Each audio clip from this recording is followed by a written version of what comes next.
For the 16th time in this course, hello. I'm glad that you have stuck with me through some of the most tragic events in human history. At times it may have seemed to be an unrelieved story of human depravity and cruelty. Today, it is time to step back to see what we have covered and to listen to some voices that may bring clarity to intentions and warnings about the present as well as emerging situations. In our earlier sessions, we went through lots of history. Today, I have a different agenda.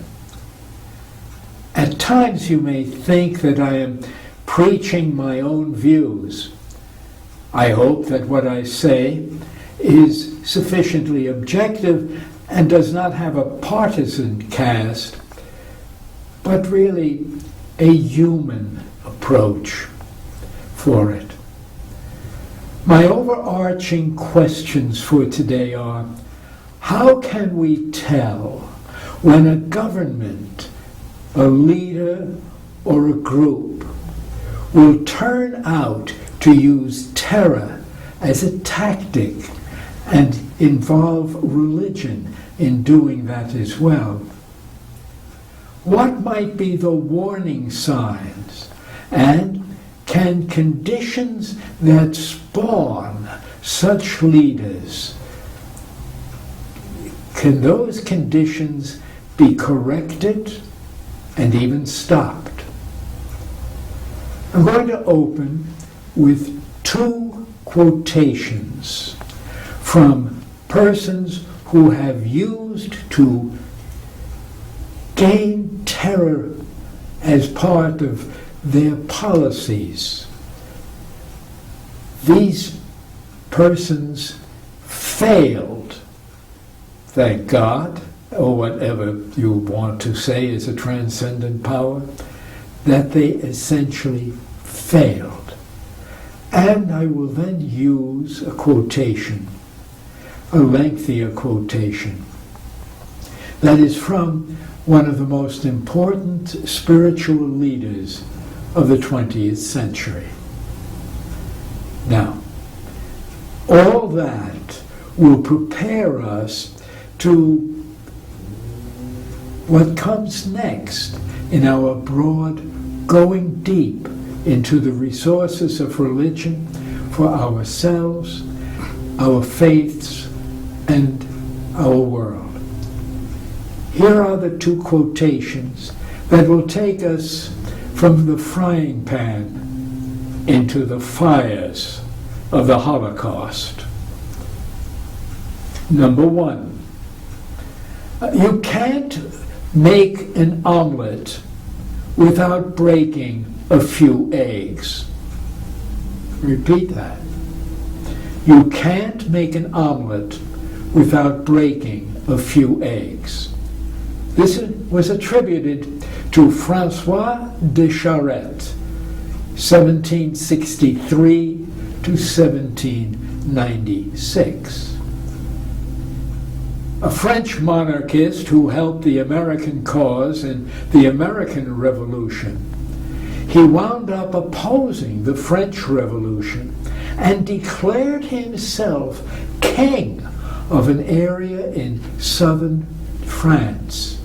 And he got many people to follow him in his rebellion, promising them many things and really being tough on those whom he disagreed with. And eventually, hundreds believed his promises of prosperity and freedom. But the French government of the time put down the rebellion that de Charette had declared. They put it down, and hundreds were killed. De Charette himself was captured and taken prisoner. His captors asked him if he had any regrets for what he did to the poor people who followed him, that they died and had their farms and their villages devastated in order for him to fulfill his dreams and plans. And that's when he said, "You can't make an omelet unless you break a few eggs." That is to say, he was convinced, so convinced that his cause was greater than the lives and the aspirations of others, so that his goal justified his methods to achieve his becoming a king. His audience's response? The firing squad. This, what he said about omelets and breaking eggs, was repeated by Napoleon Bonaparte, Lenin, Stalin, and, more recently, Dick Cheney, a vice president of the United States. The second quotation is from a speech given by SS Reichsführer Heinrich Himmler at a meeting of the Nazi Party leaders held in Poznan, Poland, on October 4, 1943. He told the assembled men who were there, men who knew what the extermination camps were about, of the firing squads, of the mass murders of Jews, Gypsies, and others. And he told them that what was being done, particularly to the Jews, was noble. Yet, it must remain a secret. Why? Because others who had a more conventional, a more traditional morality would never understand how they could kill so many people, gas them, asphyxiate them, shoot them. How this could be done. In other words, as Hannah Arendt and as Madeleine Albright have already told us, an ideology canceled traditional views of ethics and virtues. Listen to Heinrich Himmler. We can now very openly talk about this among ourselves, and yet we will never discuss this publicly. Just as we did not hesitate on June 30th, 1934, that was the execution and purge of hundreds of fellow Nazi stormtroopers. Just as we did not hesitate at that execution to perform our duty as ordered and put comrades who failed against the wall and execute them. Every one of us was horrified, and yet everyone clearly understood we would do it again under orders. The order was given, and when it becomes necessary. Now, I'm talking now, said Himmler, about the Jewish evacuation. That is, the extermination of the Jewish people. Most of you here know what it is when 100 corpses lie next to each other, when there are 500 corpses, or when there are 1,000 corpses. To have endured this, to have done this, and still remain a decent person, with exceptions due to human weaknesses. Himmler thought that the men before him had remained decent persons. This has made us tough, and is a glorious chapter that has not and will not be spoken of. Contrary to Himmler's expectation, the Shoah, the Holocaust, did not remain a secret. As the Reich collapsed, and when he realized that he would be put on trial as a war criminal, Himmler committed suicide. And those who were condemned as war criminals, with one exception, those others even shouted Heil Hitler as the nooses at Nuremberg were put around their necks, and they were hanged. The Shoah, the Holocaust, has gone beyond horror to determination. Nie wieder, never again, is what so many say. Yet, as our course has shown, governments use and are still using religiously manipulated terror tactics to get their way. And that brings us to Thomas Merton, 1915 to 1968. Many books, and I've just only brought one here, many books by Merton. I consider Merton, as others do as well, that Merton and the Dalai Lama were the two most influential and important spiritual writers in the West, and maybe even in the East, of the 20th century.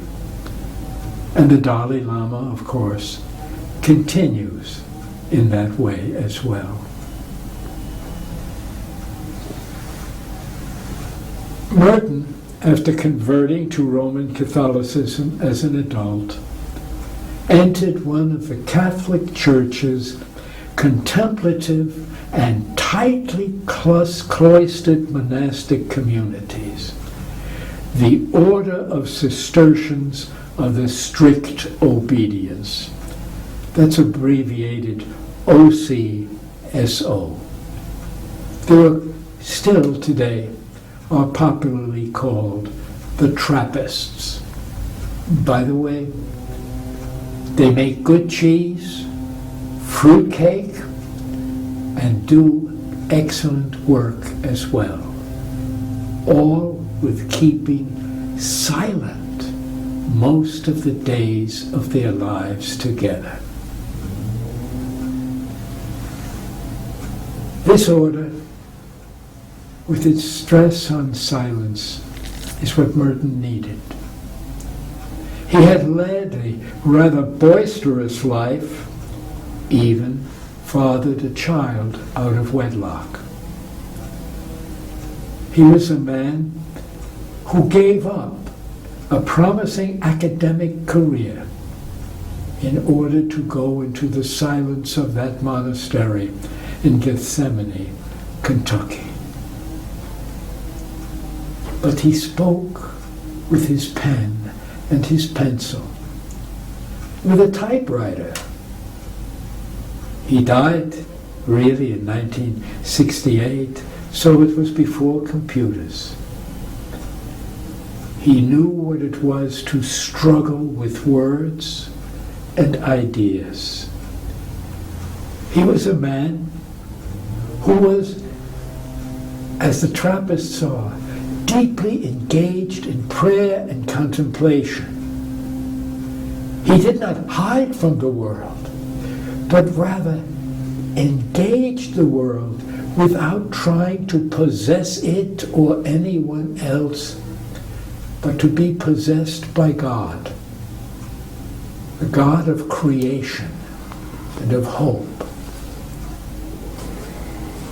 He was a man who publicly, in his writings, opposed the American war in Vietnam and the whole Western approach of nuclear incineration of what we have already called mad, mutually assured destruction.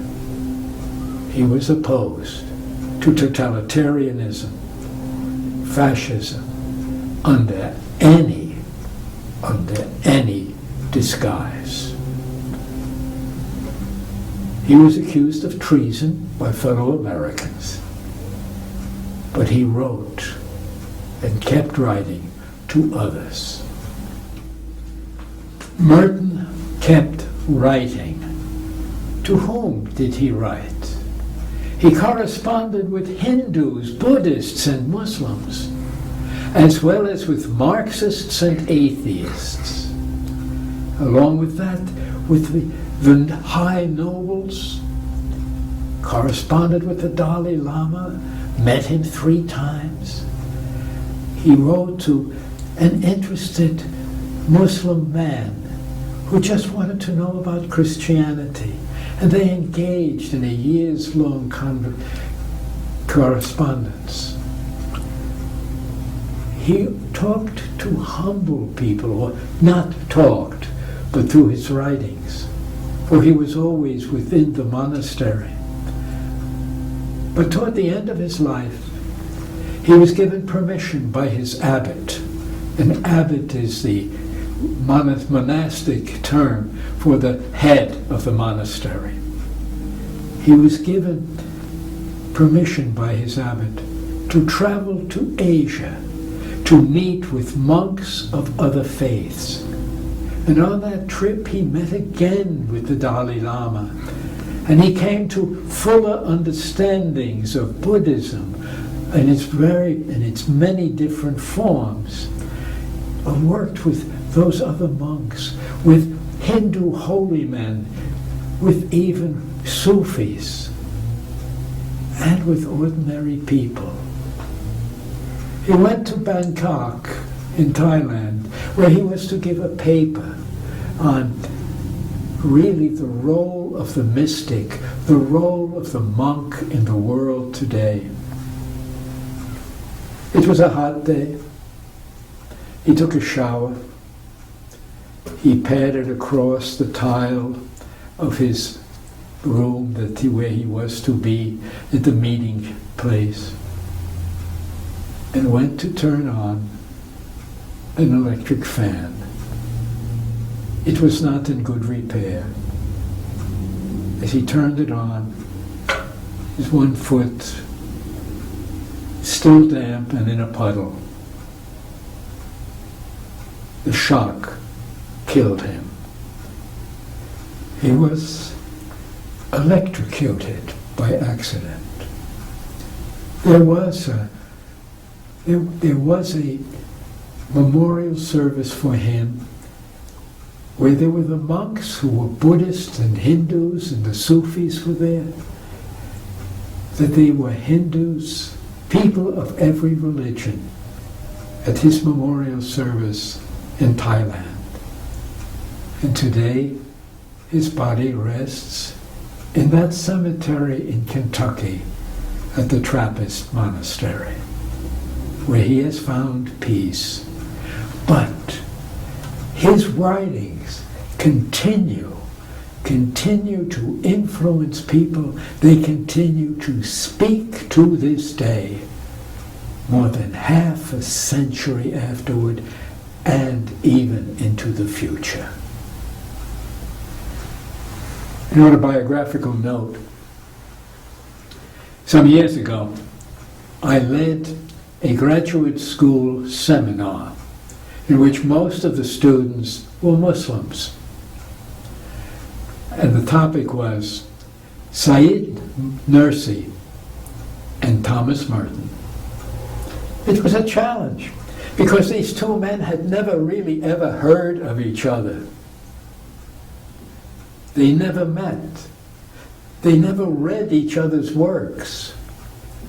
And yet, what we found was the commonality of care for human beings who are created by a transcendent power and placed within societies so that they can bring peace, that they can bring hope, that they can bring even words of judgment. And now, a quotation from Merton. Merton wrote,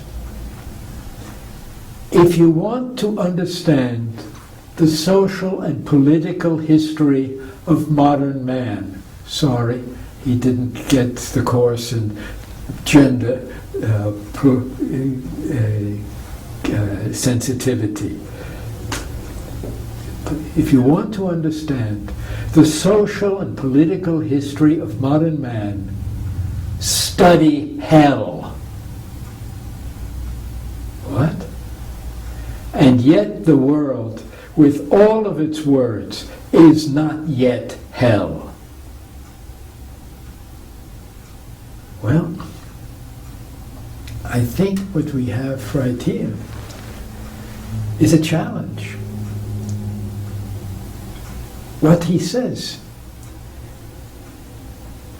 continuing, what attracts men to evil acts is not the evil in them, either in the men or in the acts, but the good that is there. Nevertheless, they see the good under a false aspect with a distorted perspective.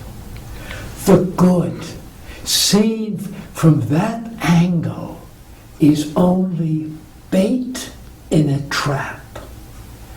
And when human beings, when you reach out for that bait, that trap snaps and holds you fast. And you are left with disgust, boredom, and hatred. The tree is known by its fruits. Well, I think this passage can serve as a way for us to pull our course together, to pull the accounts and the experiences of terrorism's uses of religion and of its inflicting pain on others. Let's take it apart. The tree is known by its fruits.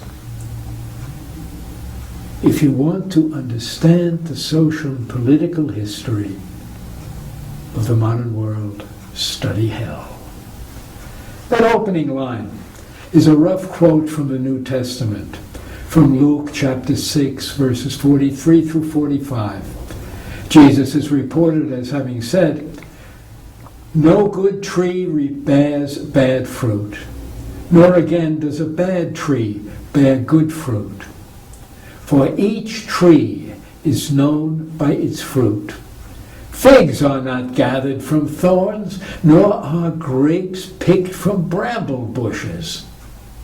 The good person, out of the good treasure in the person's heart, produces good. And the evil person, out of the evil treasure, produces evil. For it is out of the abundance of the heart that comes from what the mouth speaks." I think that the biblical passage and Merton's quotation says that we cannot always tell what speakers and doers really intend.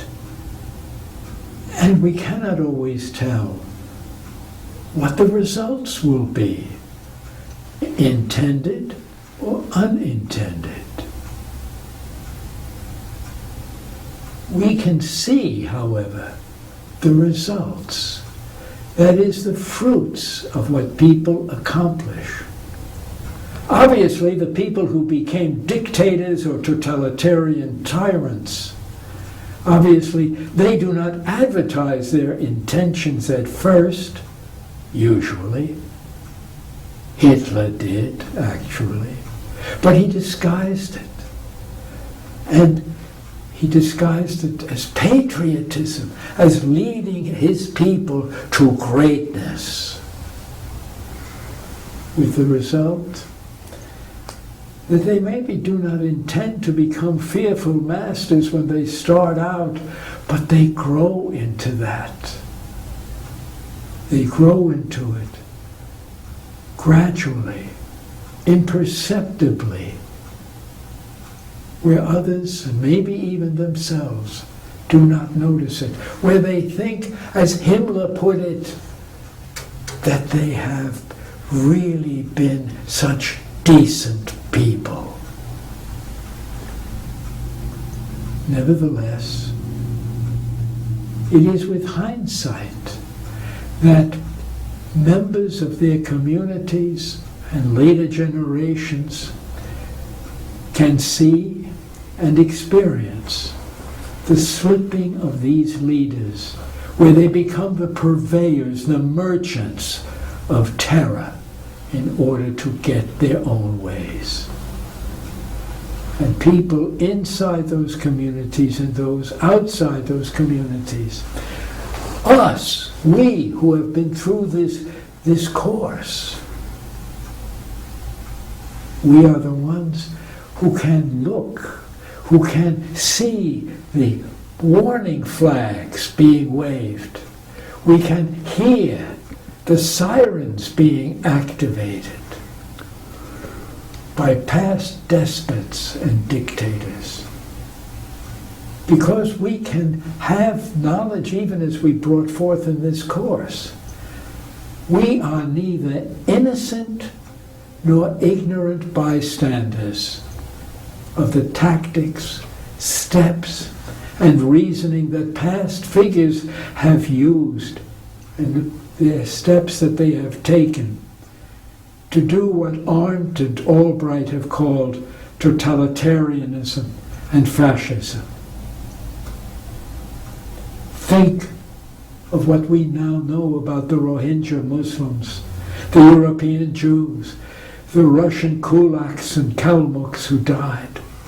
We know that the seeds so planted from the fruits of terror, that the seeds so planted germinate and the saplings begin to grow and the leaves on those trees are no longer, as Mussolini put it, to have a fascism makes the trains run on time and kills Ethiopians and fellow Italians. We know where those leaves, what they cover, and the fruits that are behind them. These are the bitter tasting fruits of trees that we could have the expression to recognize and to identify and tell others. He said also that if you want to understand, study hell. Now, whatever you may think of hell, if you think about it at all, put aside the cartoonish ways of understanding hell. Put this aside. In Jainism, in Hinduism, in Islam, Christianity, to some extent in Judaism, in Zoroastrianism, there is a concept of hell, of a place of really, for those to enter a state of punishment, whether forever or with an end to it. What is this place?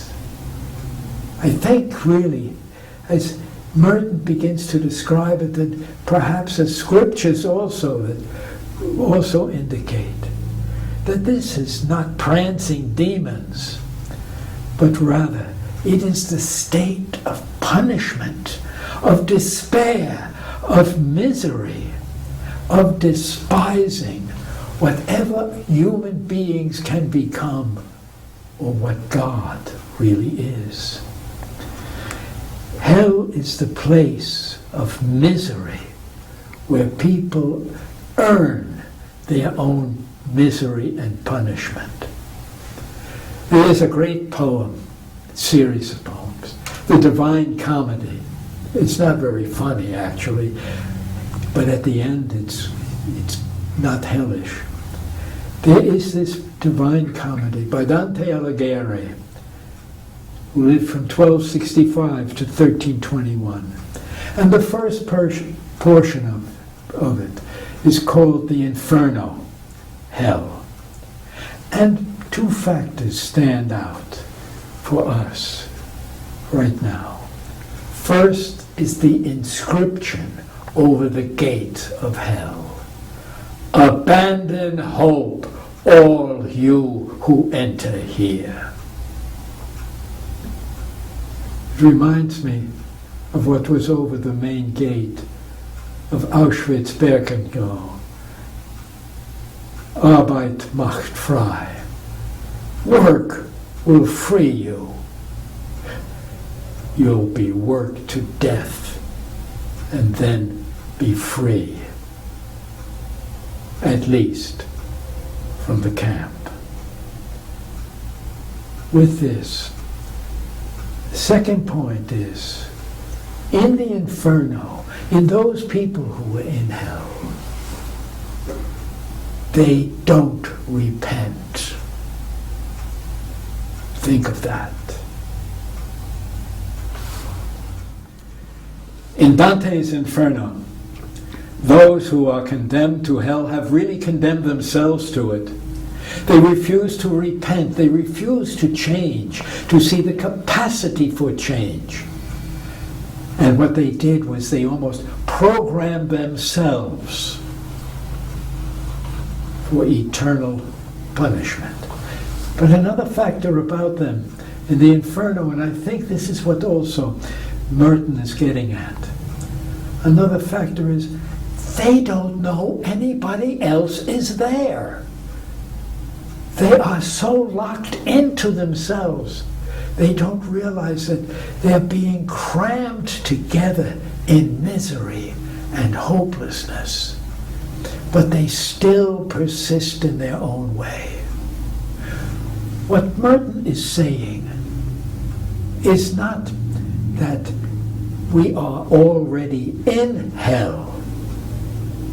There is a flag, a flicker of hope. Study hell, but we are not there yet.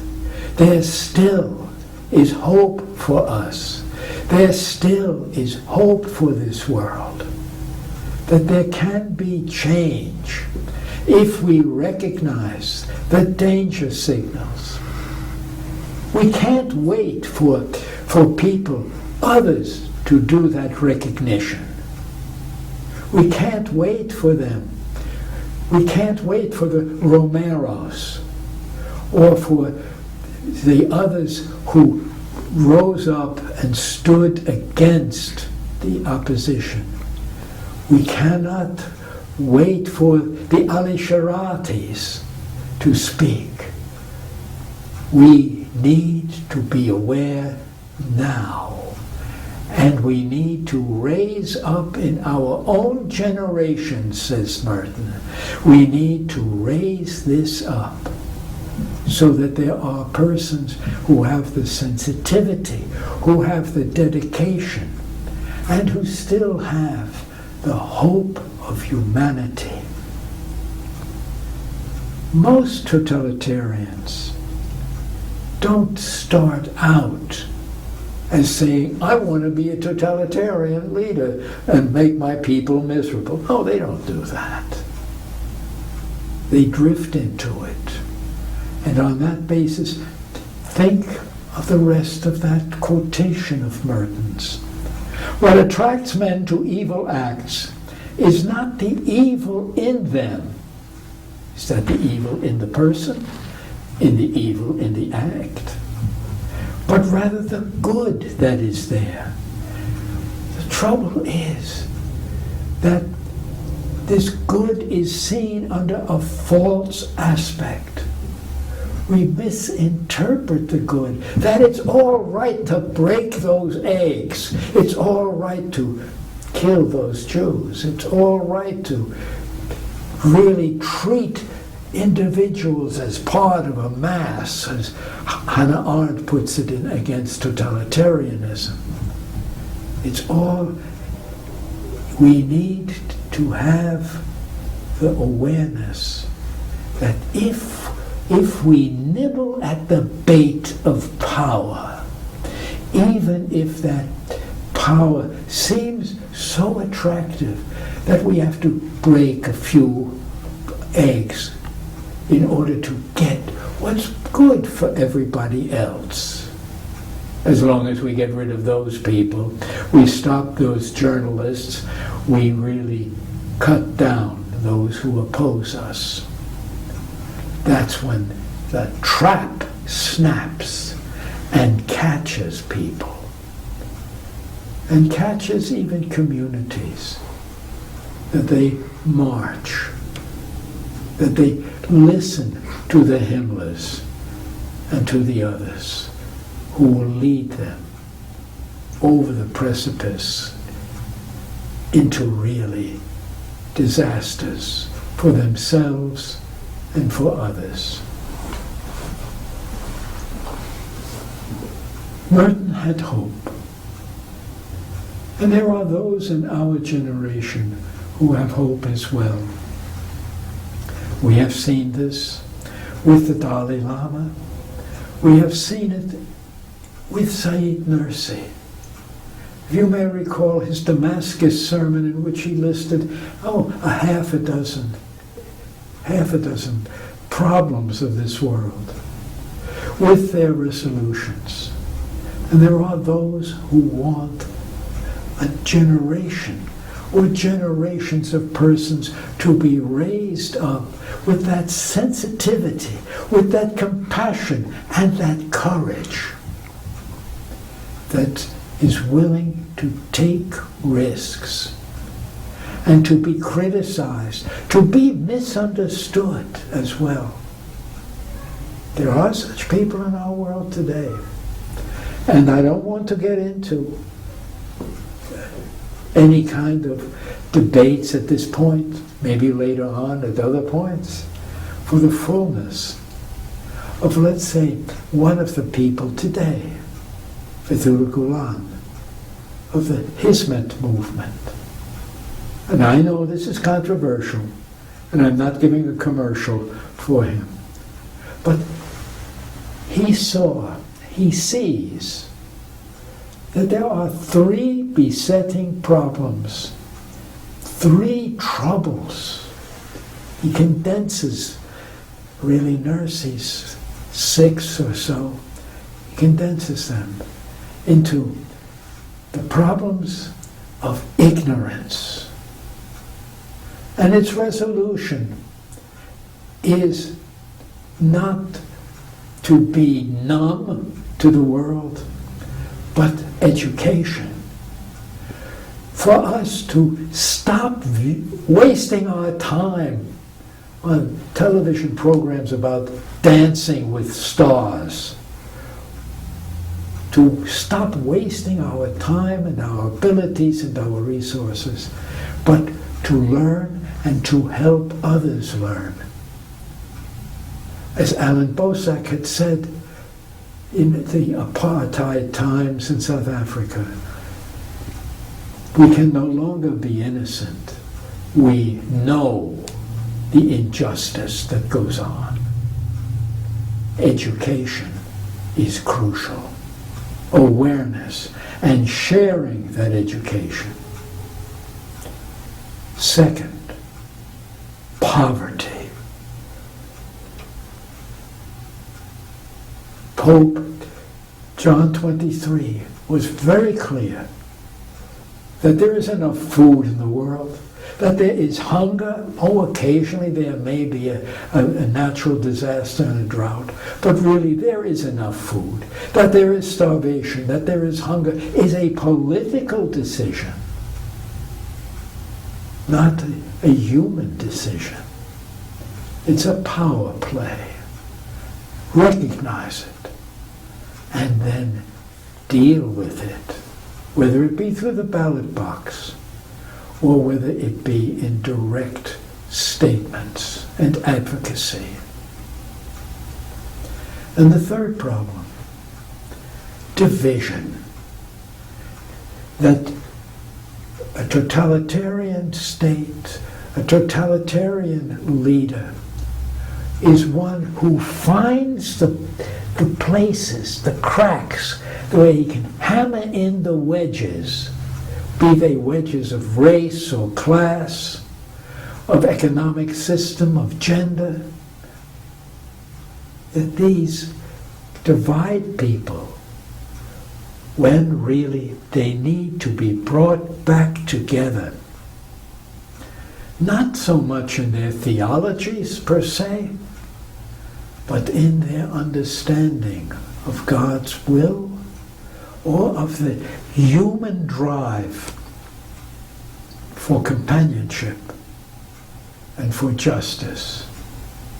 Merton, as the scriptures of our different faiths will say, there is goodness within human beings. And maybe, Thomas Merton, maybe, Jesus, the trees are not all bad. That there still can be that quality to be raised up for ethics and justice, for compassion, and even for love. We need dialogue. We need to enter relationships with one another, even in our differences, not to see these as wedges, but as opportunities to raise up hope and help. Well, I hope I have not been too personal with you, but I thank you very much for allowing me to be with you. And if you want, I hope that we will be together again very soon. Thank you.